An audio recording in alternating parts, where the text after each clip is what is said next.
तारली किंवा sardine fish हा मासा सुपर हेल्दी फूडपैकी एक आहे. हा मासा काटेरी असतो, पण याचे आपल्या आरोग्यासाठी फायदे खूप आहेत.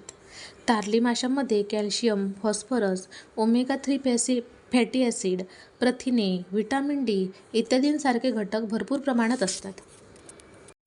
नमस्कार, मी Tejal. Healthy and tasty recipes या आपल्या यूट्यूब चॅनलमध्ये आपलं सर्वांचं स्वागत आहे. आज आपण पाहणार आहोत वाफेवर शिजलेले तारलीचे मासे. या माशालाच इंग्लिशमध्ये सार्डिन फिश असेही म्हणतात. हे तारली मासे साफ करून घेतले आहेत. त्यांचं डोकं काढून आतील पोटातील भाग काढून चांगलं 2-3 वेळा पाण्याने स्वच्छ धुवून घेतले आहेत. ह्या माशांचा कलर बघा ना, किती छान चांदीसारखा दिसतोय. आपण ह्या माशांना वाफेवर शिजवणार आहोत. एकही थेंब पाण्याचा वापर न करता बनवणार आहोत. यासाठी साहित्यही अगदी मोजकेच लागते. आगळ घेतले. आगळ नसेल तर 4-5 कोकम घेऊन थोड्याशा कोमट पाण्यात भिजत ठेवायच्या आणि कोकमातील रस काढून वापरू शकता. हे मिरची पावडर आहे. यात गरम मसाला नाही आहे. साधी मिरची पावडर घेतली आहे. 1 चमचा हळद लागेल. 10-12 लसूण पाकळ्या ठेचून घेतल्यात आणि चवीपुरतं मीठ घेतले. अगदी झटपट बनणारी पण टेस्टी अशी ही एक रेसिपी आहे. तुम्ही अगदी 10 मिनिटात सुद्धा बनवू शकता. एका भांड्यामध्ये मासे घेऊन त्यात छोटे 3-4 चमचे आगळ टाकले. पाव चमचा हळद टाकली. 3 चमचे मिरची पावडर किंवा तुम्हाला किती तिखट पाहिजे त्यानुसार तुम्ही मिरची पावडर टाका.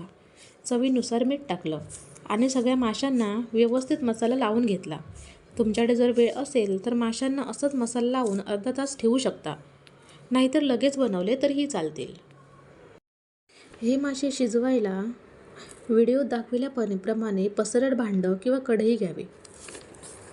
कढईत 1 चमचा तेल टाकायचे. तेल गरम झाल्यावर ठेचलेला लसूण टाकायचा. लसूणचा थोडा गोल्डन असा कलर बदलल्यावर लगेचच मासे टाकायचे आणि छान ढवळून घ्यायचे. मासे शिजल्यानंतर त्यांना ढवळता येणार नाही. त्यामुळे मासे आत्ताच व्यवस्थित ढवळून लसूणची फोडणी सगळ्या माशांना व्यवस्थित लावून घ्यायची. गॅस बारीकच ठेवायचा. आता मासे पूर्ण भांड्यात किंवा कढईत व्हिडिओत दाखवल्याप्रमाणे पसरून लावायचे. एकावर एक असे मासे ठेवायचे नाहीत. अजून आपण माशांमध्ये एक थेंबसुद्धा पाणी टाकले नाही आहे. पण झाकण ठेवल्यावर माशांमधून थोडं पाणी सुटेल. त्याच पाण्यात मासे शिजवून घ्यायचे आहेत. आता वरती झाकण ठेवायचे आणि झाकणावर थोडं पाणी ठेवायचे आणि गॅस बारीक ठेवून माशांना 10-12 मिनटं वाफेवर शिजवून घ्यायचं.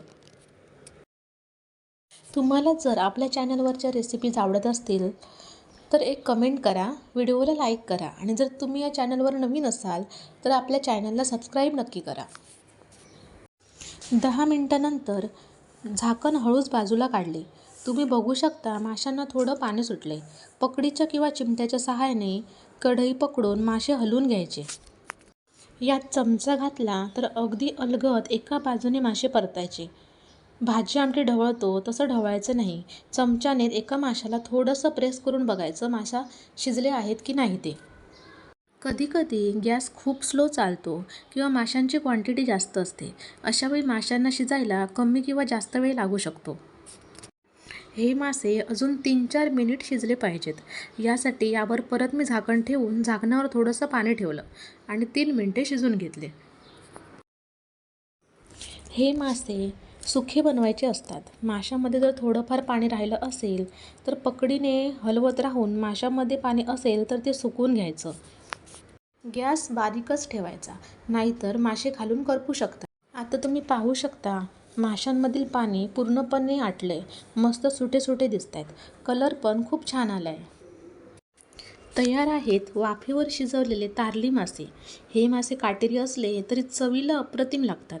हे मासे तुम्ही कधी भाकरीसोबत, चपातीसोबत किंवा भातासोबतही खाऊ शकता. आता हे मासे सर्विंग प्लेटमध्ये काढून घेतलेत. सोबतीला कांदा आणि वरून मस्त लिंबू पिळायचा. या माशांची चव खूप भन्नाट लागते. यामध्ये जो आपण फोडणीला लसूण टाकतो त्याची चव तर यामध्ये एक वेगळीच येते.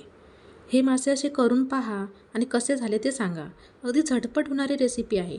साहित्यही मोजकंच आहे. चला तर मग तुम्हाला ही रेसिपी सोपी वाटली तर व्हिडिओला लाईक करा आणि एक कमेंट करा आणि नवीन असाल तर चॅनलला सबस्क्राईब करा. तरच तुम्हाला नवनवीन रेसिपीच्या नोटिफिकेशन मिळतील.